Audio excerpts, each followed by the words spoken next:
Hi everyone, this is Ricki Spencer. I'm a transgender sociologist and welcome to Quests by Community. And today as our special guest, we have Pharrell Shaymar. And Pharrell is a trans man who is a well-known boxer in the community. That's right, everyone, a boxer. He's also a community activist and somebody who is taking the journey along with our community to really enlighten why it's important to be out there and that everybody has a place and space in society. Welcome to our show, Pharrell. Thanks for having me, Vicky. Ricki. That's okay. You got my name, so it's tit for tat now. Oh, that's true. And I was going to say, I love Pharrell. What Thank a you. great name. Is that a chosen name? I chose that name, yeah. Oh, wow. What made you decide to choose that name? Compliment here. So this will be the first time I've spoken about my name. So when I was trying to find something, obviously, that suited me because I didn't like my birth name. Ironically, again, first time, my birth name is Sasha, which is Russian for male or female. So the irony behind that one is, yeah. And so I couldn't seem to find something that represented me. And my mum was either going to go Jean-Paul or Jean-Pierre, too many Van Damme movies. And I'm like, please, this is too French.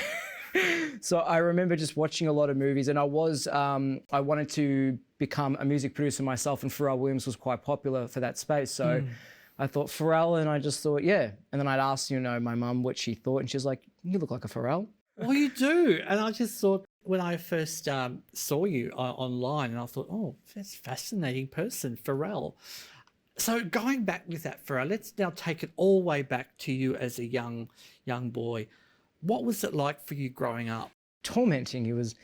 Growing up just felt like, it's just like waking up every day is a bad dream. So, I usually tell people if they can just imagine themselves waking up, female to male, male to female, going, what's going on? And you wake up and you're like, and it takes you a day. It was basically like every day I woke up, I had amnesia.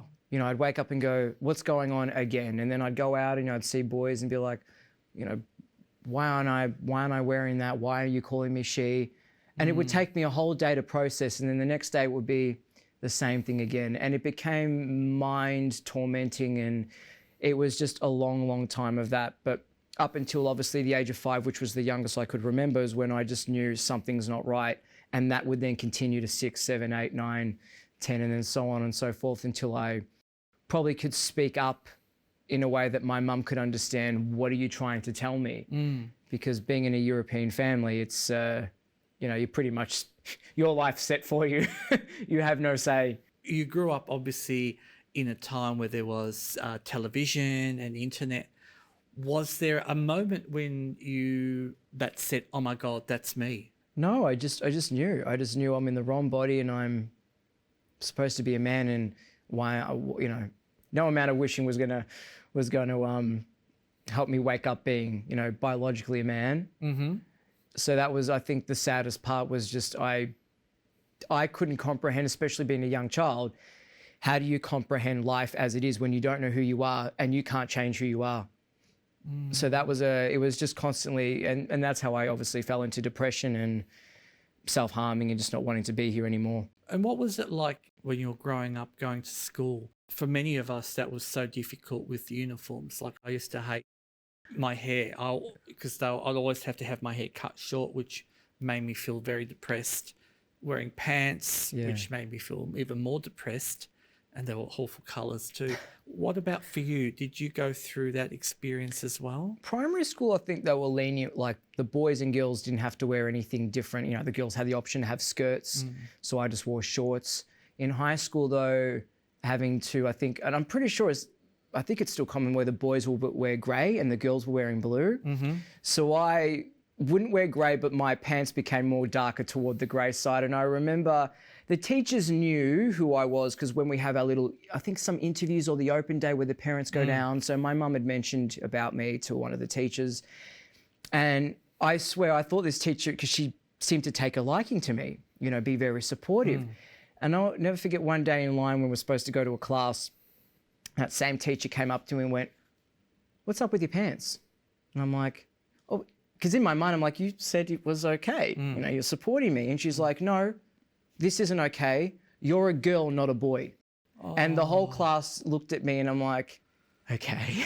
I'm sure we had this discussion, but I'm a little bit, not naive, or I'm a little bit like, in my mind, I'm like, we had this conversation, or is this a joke? Or do you want me to go along with this? So it was really disappointing to see that, but then the teachers would start to play on that quite often and pick me out in front of classes and really point or make point of you're a girl, because you wouldn't really know. I had short hair and I did wear darker pants and, I had a bomber jacket on. So I had a lot of occasions where teachers would on purposely point that out. There was one occasion where I made friends with one of the boys there and I really got along with him really well. And we're in the library and I'll never forget this, and we're mucking around and the teacher then looked at me and went, I'll never forget, she actually she goes, all right, we're going to leave everyone. Can all the girls stand up, please? And all the girls stood up. I'm not standing up. And then she looked at me and said, can all the girls stand up? And I stood up and my friend goes, what are you doing? And all the boys were laughing because they thought it was a joke. And I put my head down. She goes, good. Now all the girls can leave. And then after, when all the boys found out, I didn't really have any friends after that. So that it was, as strange it is, I know kids can be cruel and bullies, but it was the teachers throughout primary and high school that would be the ones that would actually destroy my confidence and my mentality and my emotional state. The young people only followed because I guess that's just what you do. That's not what you do, but I guess in circumstances, that's what they feel they should do. So I didn't have any friends, and I actually got kicked out of school at the age of 14 from that same teacher and pulled me aside because she was the coordinator of the year 8, so I was 14. She pulled me aside and kept talking to me about gender and stuff. I didn't understand why I was in this office. And toward the end of the year, she goes, look, you're going to have to leave. So I was technically forced to leave school at the age of 14 and I never went back. I didn't have a school to go to because she had rung up when my parents said, where are you going to take Pharrell now? Well, we're looking at this school, looking at that. But I wasn't welcome. So I was basically at home from the age of 14 till 18, 19. I know a lot of people say education is not important, but I only make that known because now that I've done a certain amount in the community, I just want to make note that I don't really have a formal education, that it brings light to maybe people understanding that it's important. Now, obviously, I encourage people to go to school, but it's not the be-all and end-all of becoming the person that you want to become. So I always like to, because a lot of people don't know, when I tell them, I'm like, but you're so well-spoken. So when people say that, that is the biggest compliment for me, because I grew up with no understanding of communication, speaking to people, socializing. So when someone says, you're well-spoken, you're polite, that means more to me than someone goes, God, you look like a guy. Couldn't care less about that anymore. It's who I am, that the acknowledgement is starting to be known, and what means more to me than anything else. That really takes me back, Pharrell, and I can really identify with that. And it makes me angry as a teacher, people who follow me know about my journey, how no school will hire me as a teacher still in Victoria, because they feel that when having transgender teacher representation isn't good for students. And your example just highlights why we do need to have a more better understanding. So taking that, it looks as though, Pharrell, that you did have a lot of support at home. Do you think that was important in shaping the person who you are today? I only had one support, and I was asked not too long ago who is the male support in your life, and I said mum. And it was only my mum. And I know a lot of people may watch or look or listen and say, well, no, that's not true, but I'm only going to give credit to my mother, because she raised me to become the man I am. No man in my life has raised me, supported me, or given me the opportunity to be me. It was my mother who fought for me. So when I see a lot of parents out there who have trans kids and I see their support, even I tear up, because that really makes all the difference. And some people may not have parents and may have family and friends who show that parenting support. And that humbles me because support is everything, even if we think we don't need it. If it wasn't for my mother, I actually don't know where I would be. So how did you create your world, Pharrell, when you were going through your teenage years? Quite in my head. I was just very internal. I didn't have a way out. I didn't know how to express myself.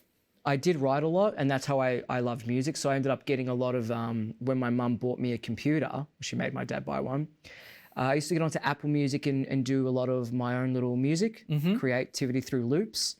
So I loved that because it was an expression, and I love music, but I love writing. And I would write about anything. And so I did close off a bit because when people would read what I write, it was very depressing, which obviously I was in a depressed state and I was judged for it. So I held off on expressing by, sharing things with other people. But writing was mainly what it was, and dreaming, daydreaming. I think if I'm correct, a lot of artists will have that image in their head, when it comes to music production, art, drawing or painting, it always starts internally and you need that vision. So I just visualized everything that I wanted. Never happened, but the way I would start to understand mentally what I wanted allowed me to have a picture and then start to then take the steps to have that. Your desire for fitness, did that have what inspired you to start looking at your body to transform your body? Well, see, ironically, usually when you go to the doctors, they tell you to do weights, if you want to be more manually, because again, I went to the very stereotypical male doctor who is all about masculinity or toxic masculinity. So like, jump into weights, do this, become stronger, pick up weights. It was just weights. But I didn't like weights. I didn't want to lift anything. So I did love kickboxing and karate when I was younger, but my father wouldn't let me do it. So at the age of 19, I think I went into a DVD store, there's a Video Easy, and they had the MMA and the UFC. So I found a gym which actually offered, kickboxing, mixed martial arts. And my mum started taking me there every night and I got into that. And that's what started to change. And obviously they had the group fitness classes. They had like, I think it was like Lean and Fit, which is like circuit-based classes. And yeah, I just ended up getting into, so I'd spend about 4 hours a night there. I do kickboxing, I do the karate, then I do the MMA, then I do jiu-jitsu. So I started to do all these sports. But because I wasn't working, all I had was energy. So I was there, I could spend about 3-4 hours a night there. But it was just the love of doing the sport, which just occupied my mind with, it wasn't even body relevant. I didn't go, if I do that sport, I'm going to get that body. I was just there for the pure joy and love of the sport. And then I was 120 kilos at the time, so I dropped 120 down to 73. And I didn't even know. I had people going, when are you going to buy some new clothes? And I went, what's, my blanket's fine, but I didn't realize, didn't even know. So that helped me understand in my later years about explaining fitness and the mindset within training. Because a lot of people like, am I going to lose weight? What am I going to look like? How's my body going to be? And that's the last thing you should look at. So even going through that process allowed me to understand how to use my mindset, how it helps the stress level. So it just allowed me to explain on a deeper level within my fitness how it could work or how it should work, as opposed to if I do boxing, I'm going to lose weight. It's not always the case. What made you then take that step further and get yourself into that position where you would be in front of people, where people would be looking at you and saying, I want to have what you have? How did that feel when people were sort of admiring you and looking at your body and saying, I want to be like you? Well, again, when I was back in that first gym, I wanted to train young people. I had a passion for training kids, and I wasn't even given that opportunity either. They just kept saying, well, if you work on yourself, you'll have a chance. And I spent a long time working on myself and didn't get the chance. So I left the gym anyway, other circumstances. And I went to another gym where I started Muay Thai. I don't want to say unfortunately, but on one aspect, unfortunately, I was surrounded by the wrong people with the wrong mindsets and the wrong mentality. Fortunately, it allowed me to understand more about myself and what I'm not going to do now moving forward. So when I joined to do Muay Thai, unfortunately, it's all about how masculine can you be now? How many fights have you got? Where are your abs? The girls want to see them. So then I was based around having to prove myself as a man. No one knew at the time, so I was just Pharrell. No one knew anything about who I was. Okay. So I had to fight in one aspect. Well, I have to be a man now, don't I? I have to fight. I didn't want to fight. I just wanted to train. So I trained to fight, and I tore my ACL one day after class. I just stayed back to do some kicks and a full, complete tear. So what is that? What is it? So the ACL is a part of the knee, Okay. which holds the ligaments. So I think they're the ligaments that hold the knee intact. Oh. And so it was a full tear. Oh my gosh. Which meant, so if you can think of someone doing star jumps with that movement, Yeah. I can't, not that you're going to need star jumps in life, but I probably won't be able to do that kind of movement. Oh. Because it's still torn. It was a complete, well, I didn't know. My trainer kept saying to me, because I didn't cry, because it's a severe tear and it hurts. Mm-hmm. But because I managed to not cry and thought, don't cry, you're a man. Okay. I didn't cry. But because I spoke to the trainer, he's like, yeah, you're faking it. So he didn't believe me. So I still trained for 3 months with it was swollen. It was a full-blown tear, and someone pulled me aside and said, mate, you have to stop doing this because he's not a good influence. Because his mentality is, you're a man, you fight. I don't care if you got a cut, a bruise, you've been beaten to death, you still get up and fight. But mind you, this is the same person who's got a severe tumor in his head from being hit, and if he gets one more blow, he's dead. Okay. So these are the influences I had in my life, or male support. So I stopped training because I had no choice, and I didn't understand about insurances and stuff, and I was very depressed again. But I still kept going to the gym to write, and then I started holding pads because that's all I could do. And that's where I started to develop my skills for coaching, because I was always around coaches and I had no choice but to watch and listen and observe, and which I started to observe how men treated women, how sports started to change, how you communicated to your clients and members. But I fell in love with pads. That's what became my niche, and my first name was the pad technician, and that's how I developed that profession. I specialize in pad work for combat sports. So like boxing, MMA, kickboxing, boxing, what else is there? Stand up. I saw the word pad and I'm thinking, oh, pad thai? I was just trying to work out, I wonder what he means by pad thai. I mean, this is my mind goes straight to food. I'm thinking, maybe it's some sort of an exotic. Oh, we got the fairy bread, so now I want both. And I'm just thinking that maybe you meant like, pads, maybe there's some sort of Thai boxing, you know. I was just trying to associate, but now that makes sense. Yeah. Oh, wow, that's incredible.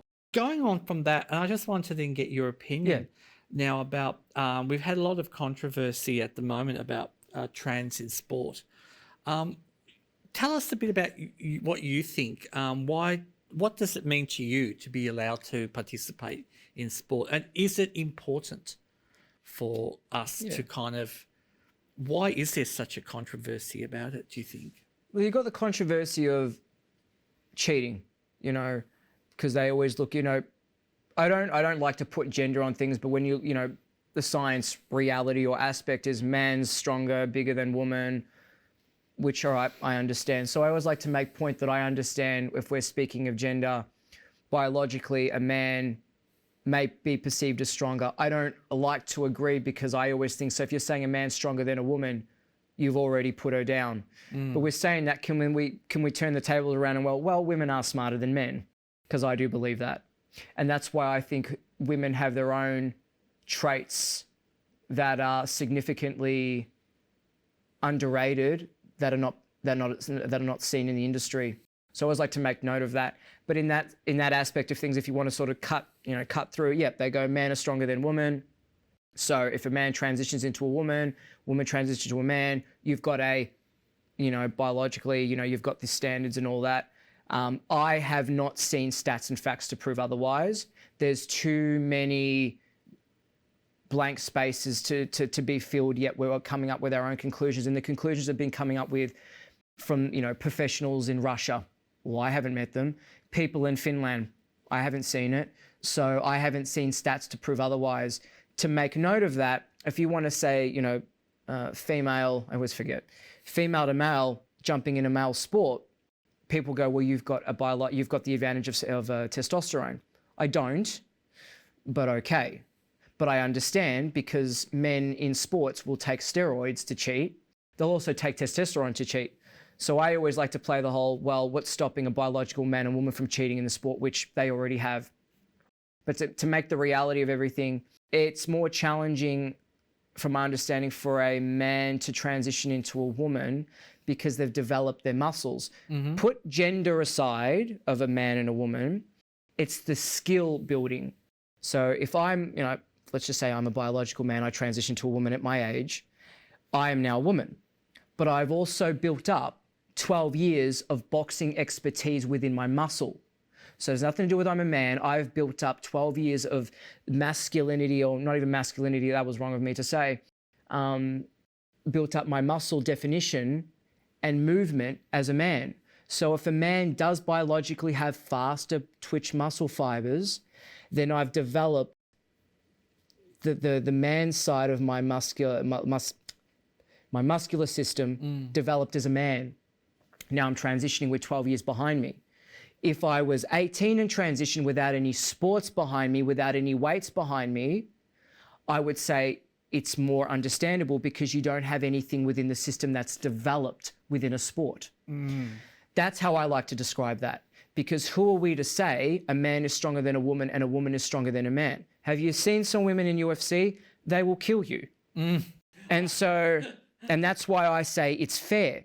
However, a lot of people transitioning nowadays are later.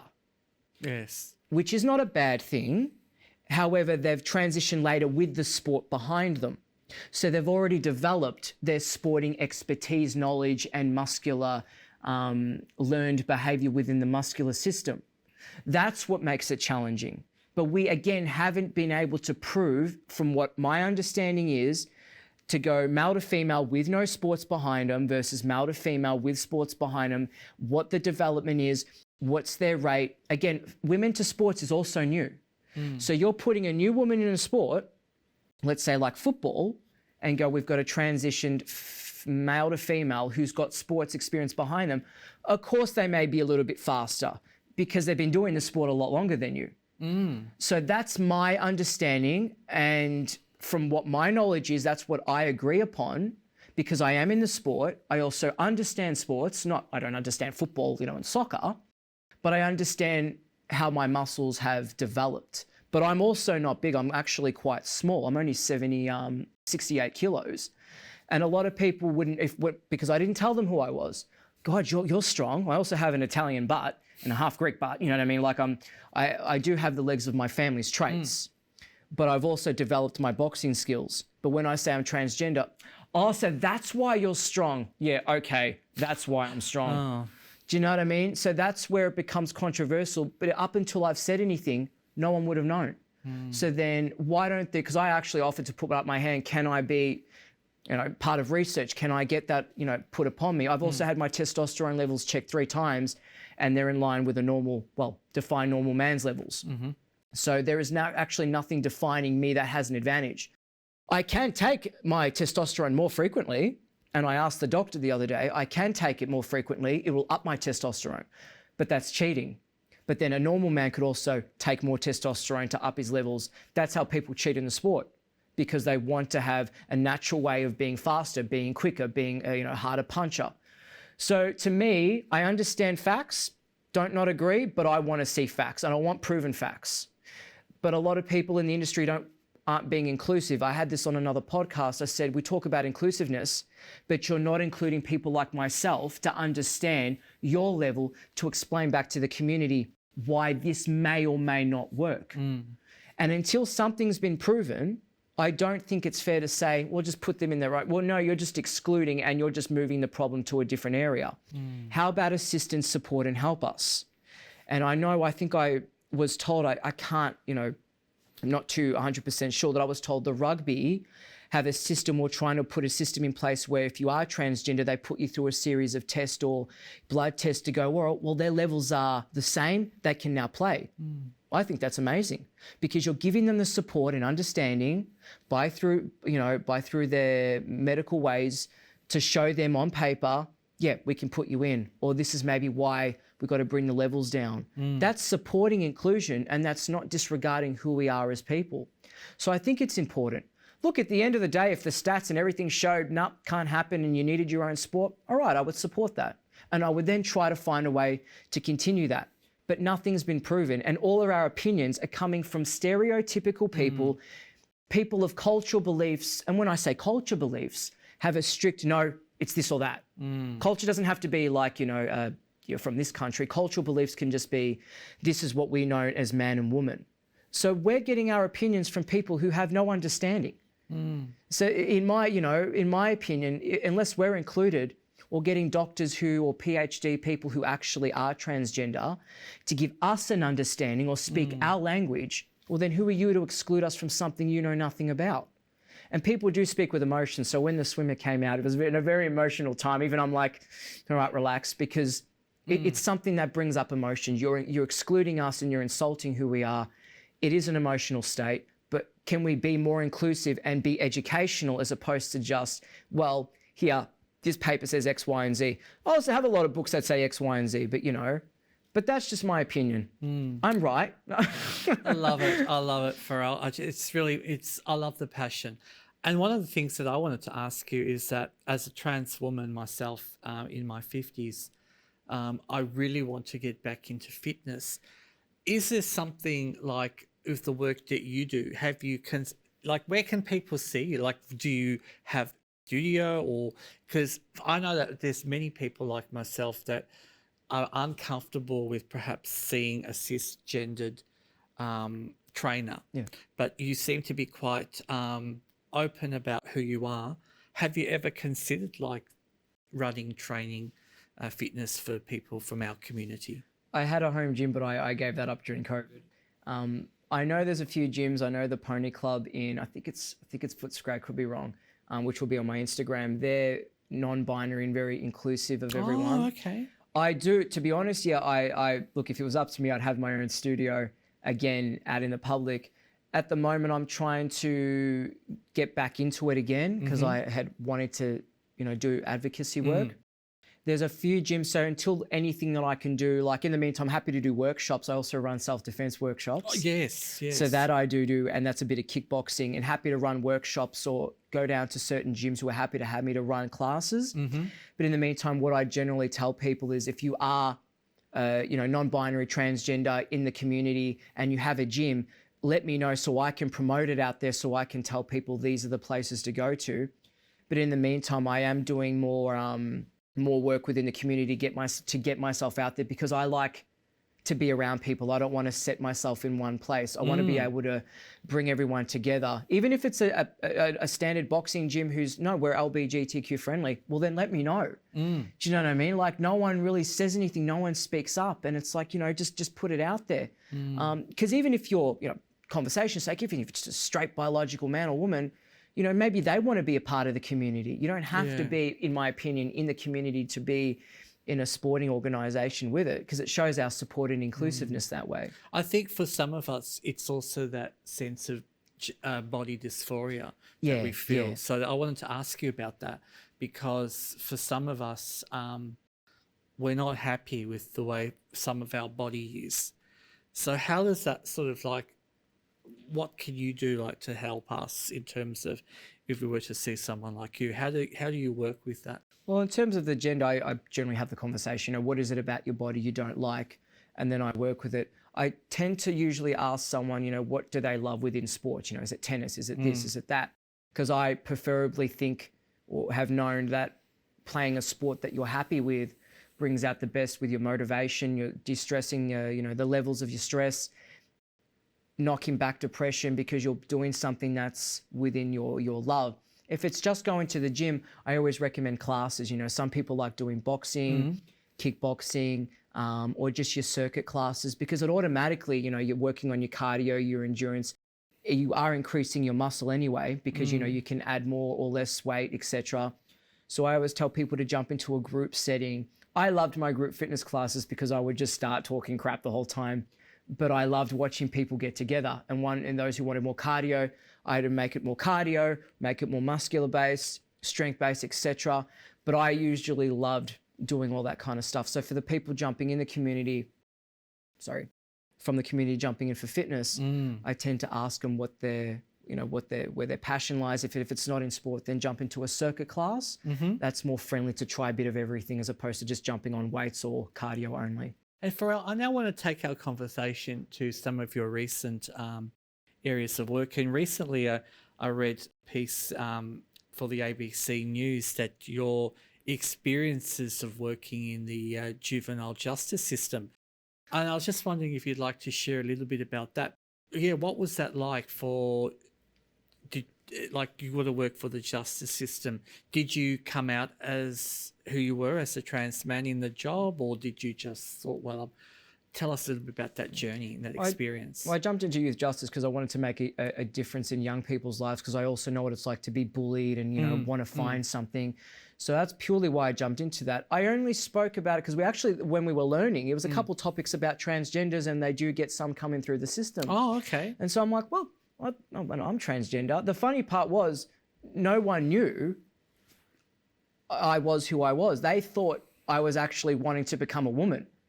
Oh, and so after, okay. it breaks, the guys, a few of the guys and girls were like, so are you going to keep it or get rid of it? And said, keep what? You're down there. And I went, I don't have one. And they're like, what do you mean? You got rid of it? I said, what are you talking about? So then they all thought I wanted to transition into a woman. I went, where did you get that idea? Oh. I'm like, I've spent so many years getting away from it. Why would I go back into it? So that was the fun part. But when I told him and explained it properly, everyone was welcoming. They thought, this is amazing. Now we've got someone like you who will be able to help those who are transitioning or wanting to transition. I only left was because of the staff. It's just a very toxic place to be. And I thought, I came here to make a difference and learn. And everything that we learnt in training was a lot. So when it's not until you walk through the doors and you actually take the job where you're like, what do you mean? Well, we can't do this. Oh, no, we're not allowed to do that. It's already been set. So that's what really upset me, is that I came here to make a difference. I know you're not going to change everyone's lives, but my mindset of, training for 2 months for this to then be let down again, I thought, you know what? I'm going to do what I want outside now. And I just made the decision I'm going to do it on my own. I'm not going to go through loopholes anymore to try to change things and then this is the set system. Yeah, and you mentioned, I think, prior to us being on set, that you could see how people get burnt out easy in this field. And I know we can't talk specifics, but perhaps in general there was a discussion you made where on your first day, was it one of the young people in remand that said that you'd be threatened or something? We had some young people in there, because I'm not allowed to say too much. No.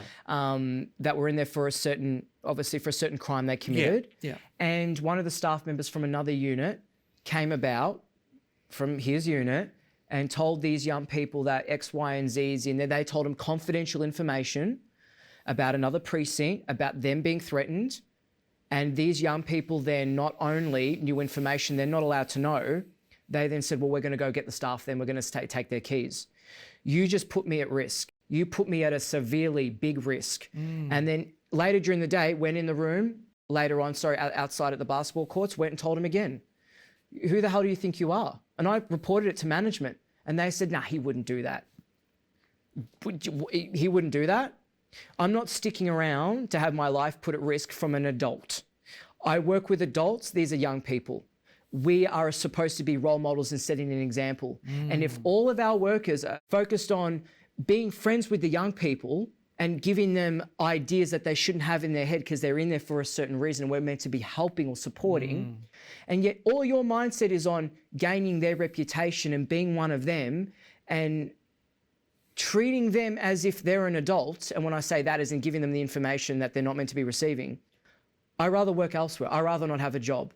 Because this is not setting an example. And then people wonder why the youth justice system is the way it is. People go, well, we're not doing our job. We can't do our job because management are not setting an example for the staff to do their job. Everything is just messy. And so I thought, you know what? I'm not going to be a part of this. And I won't go back. And people who I've spoken to in the industry, the PTSD, stress, depression, self-harming, suicide, a lot of these people are not coping well anymore. I don't go into a job for very low pay to destroy my life. I can do that on my own. Absolutely. Well, thank you for sharing that. Another one I wanted to ask you about, what's it been like for you trying to get into community work? Because I know you have been wanting to change your career and get into it. And I remember you reaching out to me months ago about it. What's it been like, the challenge? What have you found the difficulty? Do you tell people you are trans? And what's your experience been in trying to find work? I've never mentioned being trans because to me, I'm me. I never thought you'd have to say anything. In fact, I probably got more work as being a man as being transgender. Oh, okay. I had a lot of people reaching out saying, dude, you know, people are looking for construct, because I love construction. So when I sold the home gym, I spent about $5,000 on tickets. Like I got my rail tickets, my HR license. Oh, okay. Because I wanted to get back in, because I love being hands-on. I love moving around. Right. And I've had a thing for the rails for a long time. So I got into Metro. So when you say you have the tickets, what does that? Oh, For some people like myself who don't know what that means. So, and obviously, you know, to ride a motorbike, you get your license. To drive a truck, you get your HR. So I've got my heavy rigged license. To jump on the rails, to even work, even if you're doing something near rails, you have to have your working SWORK, which is safely working in the rail corridor. Oh, okay. Your RIW, which is also to do with working in the rails, even if you're not physically working on the rails. But because I have a love for understanding traffic, and I got my traffic, you know, the traffic control stop go sign. Okay, yeah. I got those tickets too. I got my working at heights, but I wanted to specifically work on the rails with Metro. So I finally thought, you know what? No, I'm going to go do this, which I've wanted to for a long time. And I think I'm still applying. I think I've got 5 applications still with Metro, and I occasionally, you know, I've been getting knocked back because they said I don't have the experience with certain things, because I apply for all the roles, even though I'm not qualified for it. We all do that, but that's your passion. I know that you really want to get work, and this is your area that you know that you can do well too.